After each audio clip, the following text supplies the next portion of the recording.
Welcome back to the deep dive. We've got a really interesting document in front of us today. It's someone's personal weekly review from 2025, week 34. Super detailed. Yeah, it's more than just a to-do list checkoff. This thing maps out habits, health, progress. It's pretty comprehensive. Exactly. And what we want to do today is really dig into it, kind of like investigators.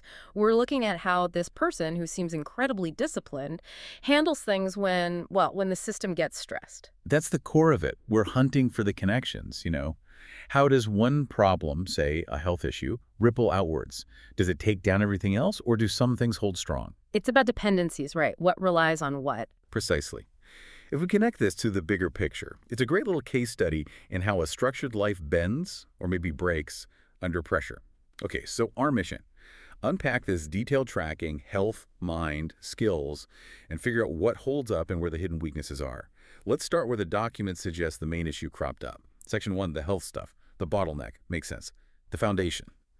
Their stated goal for health is pretty clear, basically: be healthy enough to do everything else well and, improve quality of life. Solid goal. But it looks like that foundation had some cracks this particular week. A lot seems to trace back to inflammation, leading to inconsistency. Let's look at sleep first. Target, 7 hours a night.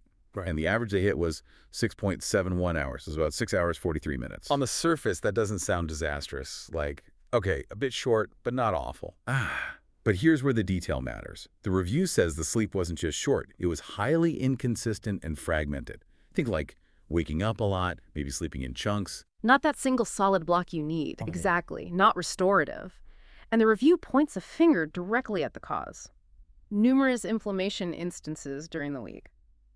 Okay, let's dig into that inflammation idea. So it's not just making them uncomfortable, maybe. It's actively wrecking their sleep quality. Totally. It disrupts the whole recovery cycle. And this, as you said, is where the dominoes start to fall. Look at the next goal. Physical activity.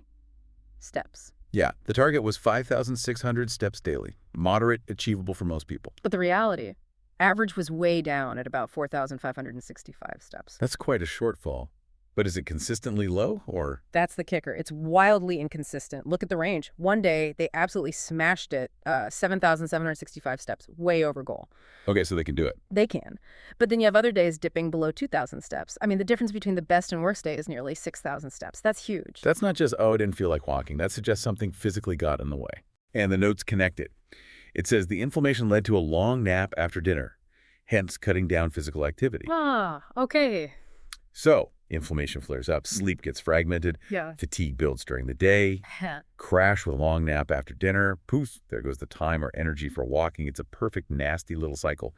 The inflammation is the trigger, but the inconsistent sleep and steps are the direct results we can see in the data. You fix that inflammation, maybe those other numbers just snap back into place without needing some massive willpower push. It really shows how much a routine can depend on just feeling okay physically, which makes Section 2 really stand out, because despite all this physical instability, the bad sleep, the up and down activity, some things were rock solid. Yeah, this is where it gets fascinating. How was stability maintained when the physical side was so, chaotic?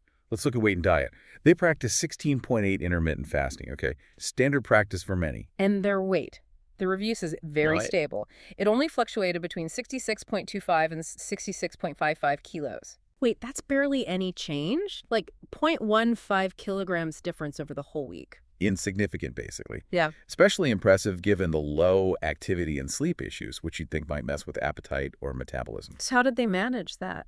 The review credits a rather consistent diet and meals. They were tracking macros, that 2.1.2 or 1.2.2 ratio of plants, protein, carbs, and nearly everything was cooked at home. Only one meal out. Wow, that's some serious control. Holding the line on diet when you're feeling run down and probably tired, that takes effort. It really does. Is it, true resilience? Or is it just gritting your teeth and forcing it through sheer willpower? Because sticking to 16.8 and macro ratios when you're inflamed sounds exhausting. Yeah. That's a good question. Is it sustainable? Or just a temporary defense? Well, the data suggests it worked as a defense, at least for this week. It stopped the physical issues from spilling over into, say, stress eating or weight gain.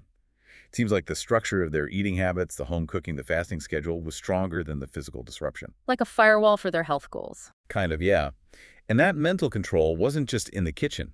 Look at the mental discipline stuff. Meditation. Right. They kept up with sitting meditation, even if it was just for a minute sometimes, and walking meditation during chores, grocery runs. And they specifically mentioned staying stoic as usual, even with the inflammation flaring up, especially over the weekend. They were still doing the practice of mentally noting your thoughts, emotions, and feelings. So even when the body was acting up, the mental framework stayed in place. It provided some insulation from maybe feeling overwhelmed or frustrated. That seems to be the takeaway. A structured mental practice acted as a buffer. When the physical stuff gets rough, the mental discipline kicks in to stop an emotional spiral. Okay, so health was shaky, but diet and mental practices were solid. Let's move to section 3, skills and hobbies. Where did the energy and focus actually go? What got done and what got pushed aside? Right. Let's see what that disciplined mind chose to work on. Cooking seems to fit in the stable and controlled category. Progress on learning faster veggie prep. And miso soup is mentioned as a regular thing. Seems practical veggies, protein, maybe some noodles. Efficient. Yeah. It's that pattern of consistency and control. Okay, now coding. This is interesting. The goal was ambitious. Daily pull requests to TWIR projects. That's Go, Python, Elixir, Erlang, Rust. A lot. Daily PRs across 5 languages. Wow, did Yeah. they hit that? No, not the frequency they wanted. But what they did do is revealing they spent time on GitHub, fixing trivial typos across various projects. Trivial typos, like not major features or bug fixes. Exactly. It sounds like the kind of low-effort, high-certainty task you Yeah. might do when you have the discipline to show up, but maybe not the deep focus for complex problem-solving. That Fatigue could play a role there. makes sense. Keep the habit going, but lower the intensity. Right. And they also worked on pet projects, learning stuff from AI suggestions. So still engaging, still learning, but maybe shifting focus from pure output to maintenance and skill acquisition in a less demanding way. Huh. And that pattern seems to echo in their writing, too. They hit the goal. Yeah. 2 posts published per day. Consistent output. Yep. But look at the topics. Mostly gardening and photography. And they know photography was something they hadn't written about for a while. Okay. So writing happened, but maybe not on the hardest topics. Seems like it. Because the specific goal to blog about interesting tech PRs or libraries from GPR. 0 progress. That requires more synthesis, more deep thinking. Writing about hobbies is probably easier, maybe more fun when you're feeling drained. So effort shifted towards lower cognitive load tasks, even within the same habit structure. Interesting. What about the more physical hobbies? Gardening. Gardening was apparently booming. Started seeds, transplanted seedlings, set up 4 new garden workspaces, raking leaves, lots of activity, lots of tangible progress. Wow, okay, so physical energy was available, just maybe channeled differently. Perhaps gardening felt more rewarding or less stressful than, say, forcing a workout when feeling inflamed. Could be. It's immediate. You see the results. But contrast that with decluttering. The daily habit clear one item on the way to the kitchen that continued. Small routine. But the bigger stuff. The bigger stuff, tackling a neglected drawer, getting replacement curtains, nothing. No progress. It's like a snapshot of energy allocation, isn't it? High discipline means you maintain the baseline routine. But with limited energy reserves due to health, you pour the extra into something immediately gratifying, like gardening, while the annoying, less rewarding big tasks, like decluttering, get ignored. Exactly. Hmm. Now, 2 last points here are super revealing about priorities and maybe avoidance. First, photography. Right, what was the goal there? The original goal was practical. Find the best macro lens for their mobile phone. Simple upgrade, okay? But the activity reported. They shifted to researching macro lenses for a DSLR, a proper camera. Huh. That's quite a jump. From optimizing a phone camera to researching serious gear. It really is. Is it just scope creep? Or does it signal that photography is becoming a much more serious interest?